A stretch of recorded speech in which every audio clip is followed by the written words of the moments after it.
اور ہم نے ہر انسان کے اعمال نامے کو بصورت کتاب اس کے گلے میں لٹکا دیا ہے، اور قیامت کے روز وہ کتاب اسے نکال دکھائیں گے جسے وہ کھلا ہوا دیکھے گا۔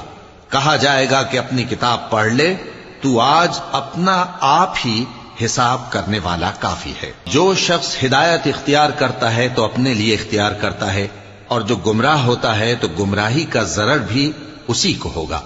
اور کوئی شخص کسی دوسرے کا بوجھ نہیں اٹھائے گا، اور جب تک ہم پیغمبر نہ بھیج لیں عذاب نہیں دیا کرتے۔ اور جب ہمارا ارادہ کسی بستی کے ہلاک کرنے کا ہوا تو وہاں کے آسودہ لوگوں کو فواحش پر مامور کر دیا، تو وہ نافرمانیاں کرتے رہے۔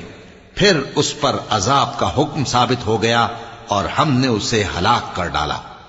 اور ہم نے نوح کے بعد بہت سی امتوں کو ہلاک کر ڈالا، اور تمہارا پروردگار اپنے بندوں کے گناہوں کو جاننے اور دیکھنے والا کافی ہے۔